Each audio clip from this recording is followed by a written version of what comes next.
रूस और यूक्रेन की शांति वार्ता विफल हो गई है।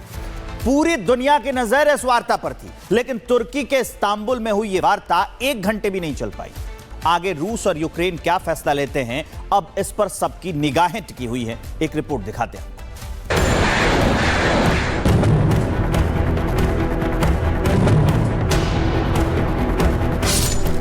तुर्की में आमने सामने हुए रूस यूक्रेन। रूस ने फिर ठुकराया सीज फायर। 1 घंटे चली यूक्रेन से बातचीत की नौटंकी। बंदियों की अदला बदली पर बनी सहमति। तुर्की के इस्तांबुल में रूस और यूक्रेन की शांति वार्ता की नौटंकी महज 1 घंटे में ही खत्म हो गई। रूस और यूक्रेन अपना अपना राग अलापने लगे और बातचीत का कोई ठोस नतीजा नहीं निकल सका। हालांकि रूस और यूक्रेन के अधिकारी 2 मुद्दों पर जरूर सहमत हुए, जिसमें 6000 सैनिकों के शवों की अदला बदली और 1,000 युद्ध बंदियों को रिहा करने पर सहमति बनी है। लेकिन सबसे बड़ा मुद्दा यह है कि 3 साल से चल रहे युद्ध को खत्म करने पर कोई सहमति नहीं बन पाई। यूक्रेन के राष्ट्रपति जेलेंस्की ने बताया कि तुर्की की मदद से दोनों पक्षों ने दस्तावेजों का आदान प्रदान किया है और अब हम युद्ध बंदियों की एक नई रिहाई की तैयारी कर रहे हैं। वहीं सीजफायर को लेकर रूस ने कई शर्तें रखी हैं और बातचीत के दौरान रूस ने इसको लेकर यूक्रेन को एक ज्ञापन भी सौंपा, जिसमें सुझाव दिया गया है कि यूक्रेन उन 4 क्षेत्रों में अपनी सेना वापस ले ले जिन्हें रूस ने सितंबर 2022 में कब्जा कर लिया था। यूक्रेन अपनी धरती पर किसी भी तीसरे देश की सैन्य उपस्थिति पर प्रतिबंध लगाए। यूक्रेन मार्शल लॉ समाप्त करे और चुनाव करवाए, जिसके बाद दोनों देश एक व्यापक शांति समझौते पर हस्ताक्षर कर सकते हैं। यूक्रेन नाटो में शामिल होने के अपने प्रयास को भी त्याग दे।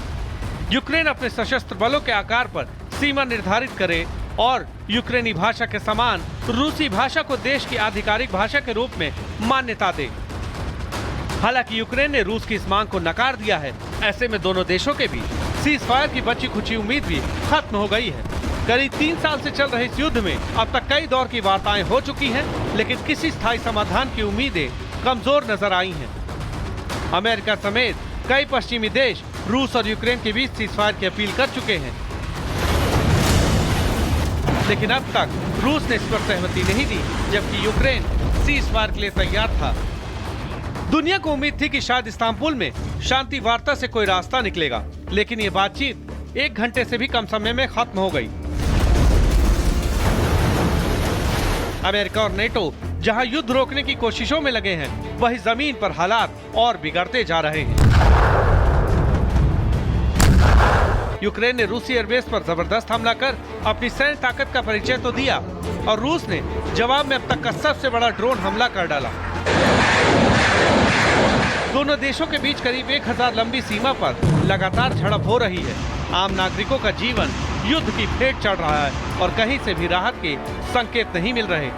फिलहाल की स्थिति को देखकर यही लगता है कि दोनों देशों के बीच भरोसे की कमी और अलग अलग शर्तें शांति प्रक्रिया को आगे बढ़ने नहीं दे रही हैं। दुनिया भर के नेता उम्मीद कर रहे हैं कि अगली बातचीत में कुछ ठोस हल निकले, लेकिन तब तक लड़ाई और नुकसान दोनों जारी रहेंगे। Bureau report, Republic Bharat. रूस और यूक्रेन की शांति वार्ता विफल हो गई है। पूरी दुनिया की नजर इस वार्ता पर थी, लेकिन तुर्की के इस्तांबुल में हुई यह वार्ता 1 घंटे भी नहीं चल पाई। आगे रूस और यूक्रेन क्या फैसला लेते हैं, अब इस पर सबकी निगाहें टिकी हुई हैं। एक रिपोर्ट दिखाते हैं।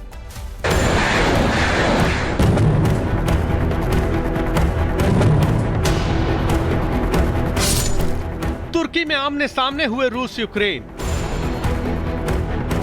रूस ने फिर ठुकराया सीज फायर। 1 घंटे चली यूक्रेन से बातचीत की नौटंकी। बंदियों की अदला बदली पर बनी सहमति। तुर्की के इस्तांबुल में रूस और यूक्रेन की शांति वार्ता की नौटंकी महज 1 घंटे में ही खत्म हो गई। रूस और यूक्रेन अपना अपना राग अलापने लगे और बातचीत का कोई ठोस नतीजा नहीं निकल सका।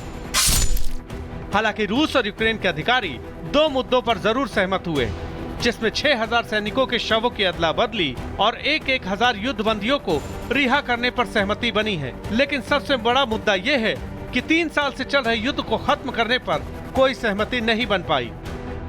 यूक्रेन के राष्ट्रपति जेलेंस्की ने बताया कि तुर्की की मदद से दोनों पक्षों ने दस्तावेजों का आदान प्रदान किया है और अब हम युद्ध बंदियों की एक नई रिहाई की तैयारी कर रहे हैं। वही सीजफायर को लेकर रूस ने कई शर्तें रखी हैं और बातचीत के दौरान रूस ने इसको लेकर यूक्रेन को एक ज्ञापन भी सौंपा, जिसमें सुझाव दिया गया है कि यूक्रेन उन 4 क्षेत्रों में अपनी सेना वापस ले ले जिन्हें रूस ने सितंबर 2022 में कब्जा कर लिया था। यूक्रेन अपनी धरती पर किसी भी तीसरे देश की सैन्य उपस्थिति पर प्रतिबंध लगाए। यूक्रेन मार्शल लॉ समाप्त करे और चुनाव करवाए, जिसके बाद दोनों देश एक व्यापक शांति समझौते पर हस्ताक्षर कर सकते हैं। यूक्रेन नाटो में शामिल होने के अपने प्रयास को भी त्याग दे। यूक्रेन अपने सशस्त्र बलों के आकार पर सीमा निर्धारित करे और यूक्रेनी भाषा के समान रूसी भाषा को देश की आधिकारिक भाषा के रूप में मान्यता दे। हालांकि यूक्रेन ने रूस की इस मांग को नकार दिया है। ऐसे में दोनों देशों के बीच सीज फायर की बची खुची उम्मीद भी खत्म हो गई है। करीब 3 साल से चल रहे इस युद्ध में अब तक कई दौर की वार्ताएं हो चुकी हैं, लेकिन किसी स्थायी समाधान की उम्मीदें कमजोर नजर आई हैं। अमेरिका समेत कई पश्चिमी देश रूस और यूक्रेन के बीच सीज फायर की अपील कर चुके हैं, लेकिन अब तक रूस ने इस पर सहमति नहीं दी, जबकि यूक्रेन सीज फायर के लिए तैयार था।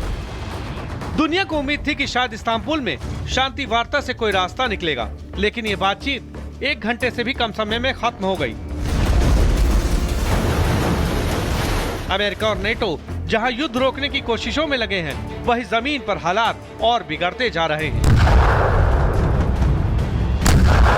यूक्रेन ने रूसी एयरबेस पर जबरदस्त हमला कर अपनी सैन्य ताकत का परिचय तो दिया और रूस ने जवाब में अब तक का सबसे बड़ा ड्रोन हमला कर डाला।